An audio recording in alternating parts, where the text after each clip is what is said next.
سورہ الاسراء، جس کو سورہ بنی اسرائیل بھی کہا جاتا ہے، اس کی پہلی ہی آیت اس بات کی نشاندہی کرتی ہے کہ یہ سورت معراج کے موقع پر نازل ہوئی۔ معراج کا واقعہ حدیث اور سیرت کی اکثر روایات کے مطابق ہجرت سے 1 سال پہلے پیش آیا تھا۔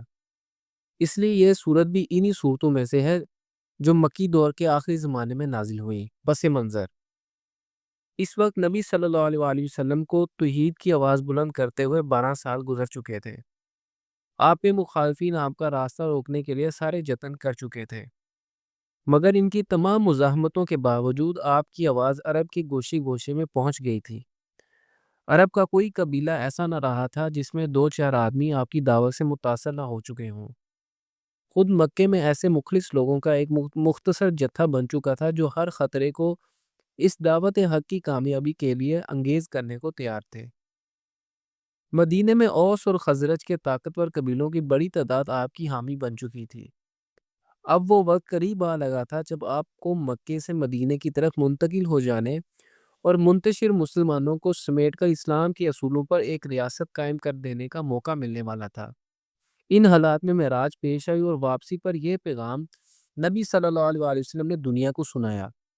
موضوع اور مضمون: اس صورت میں تنبیہ، تفہیم اور تعلیم تینوں ایک متناسب انداز میں جمع کر دی گئی ہیں۔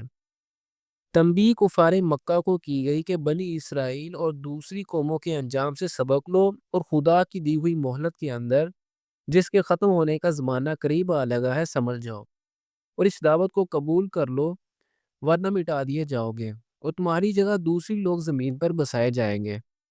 نیز ضمناً بنی اسرائیل کو بھی جو ہجرت کے بعد عنقریب زبان وحی کے مخاطب ہونے والے تھے، یہ تنبیہ کی گئی کہ پہلے جو سزائیں تمہیں مل چکی ہیں ان سے عبرت حاصل کرو، اور اب جو موقع تمہیں محمد صلی اللہ علیہ وآلہ وسلم کی باسط سے مل رہا ہے اس سے فائدہ اٹھاؤ۔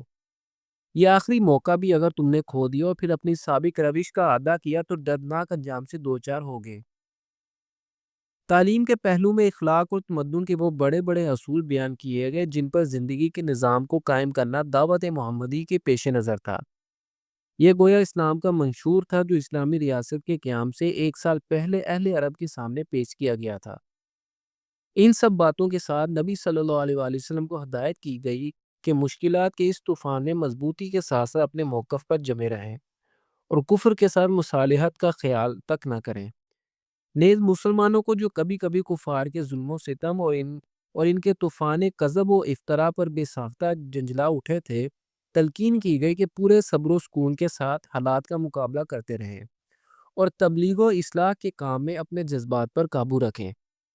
اس سلسلے میں اصلاح نفس اور تزکیہ نفس کے لیے ان کو نماز کا نسخہ بتایا گیا کہ یہ وہ چیز ہے جو تم کو ان صفات عالیہ سے متصف کرے گی جس سے رائے حق کے مجاہدوں کو راستہ ہونا چاہیے۔ روایات سے معلوم ہوتا ہے کہ یہ پہلا موقع ہے جب 5 وقتہ نماز پابندی اوقات کے ساتھ مسلمانوں پر فرض کی گئی۔